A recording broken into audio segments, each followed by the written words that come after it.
Sophie's Squash, written by Pat Zietlow Miller, illustrated by Anne Wilsdorf.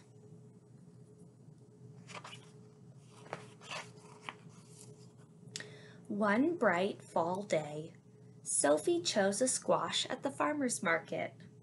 Her parents planned to serve it for supper, but Sophie had other ideas.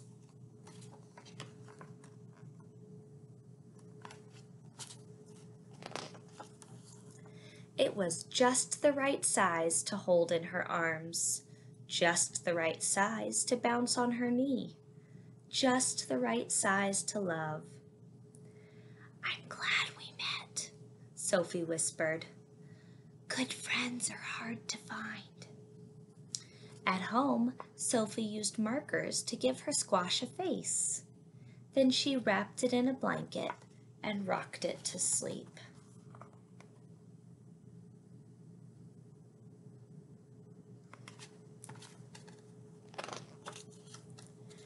When it was time to make supper, Sophie's mother looked at the squash. She looked at Sophie. "I call her Bernice," Sophie said. "I'll call for a pizza," said her mother.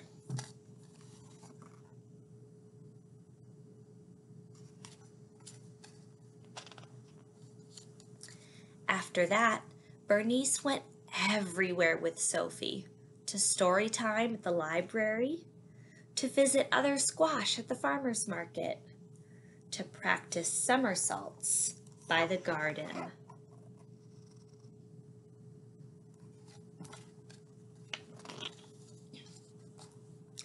Every night, Sophie gave Bernice a bottle, a hug, and a kiss. "Well, we did hope she'd love vegetables," Sophie's mother told her father. "Shh," Sophie said. "Bernice is sleeping."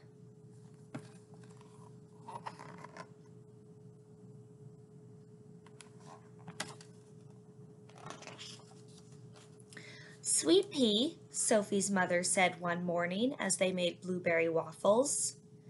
"Bernice is a squash, not a friend. If we don't eat her soon, she'll get mushy and gross. Let's bake her with marshmallows. Won't that taste yummy?" "Don't listen, Bernice," Sophie cried.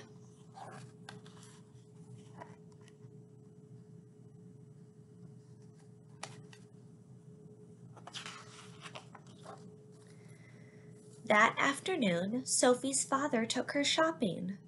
"Sugar beet," he said, "Bernice is a squash. Why don't you pick a nice toy to play with instead?" But the trucks were too hard and the dolls were too soft. Sophie clutched Bernice tightly. "No thanks," she said. "I have everything I need." After supper, Sophie's parents called a family meeting. Bernice snapped in Sophie's lap.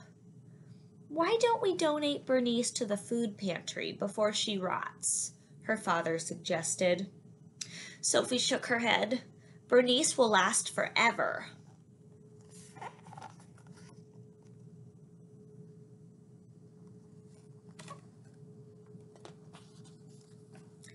"Bernice seems a little blotchy," said Sophie's dad on the way to the library one day.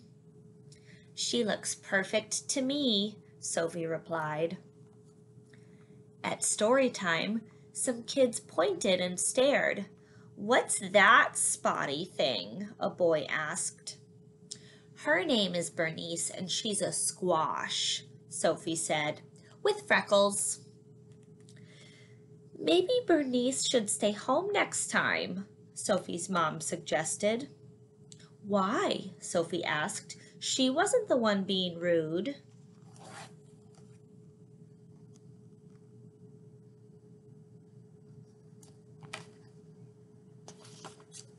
Still, as winter neared, Sophie noticed changes. Bernice seemed softer, and her somersaults lacked their usual style. "Visiting friends will cheer you up," Sophie said. At the farmer's market, squash were everywhere, firm, shiny squash. "What keeps a squash healthy?" Sophie asked a farmer.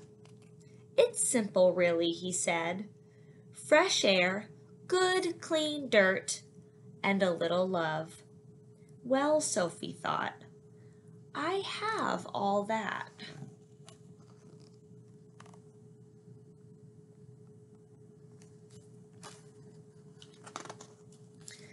At home, Sophie cleared leaves from Bernice's favorite spot. She made a bed of soft soil, tucked Bernice in, and kissed her goodnight.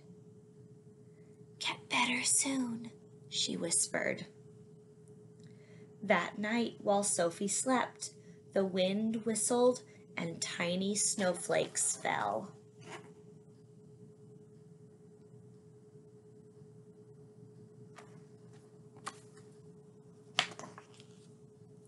When she awoke, the world was covered in white.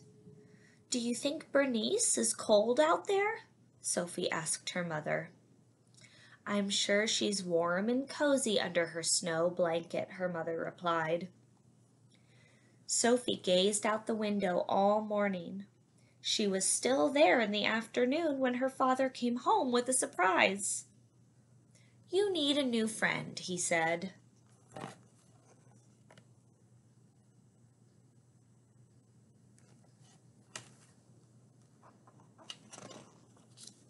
Meet Ace. Ace was nice, but boring. He just swam around and around in his bowl. But during the long winter, Sophie discovered that Ace was a superb silent reader who did fabulous flip turns. And he always listened politely when she talked about Bernice. Bernice was great at keeping secrets.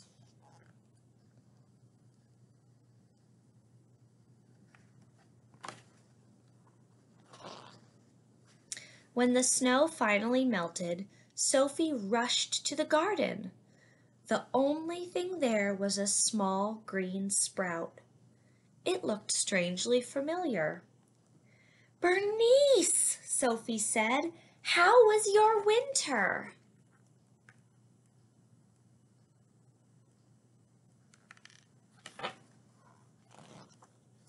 After that, Sophie, Ace, and Bernice ate lunch together every day.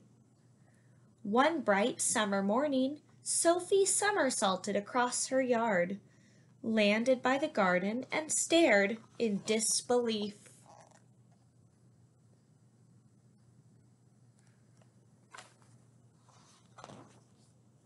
Bernice had grown 2 tiny squash. "Wow," Sophie told them, "you look just like your mom."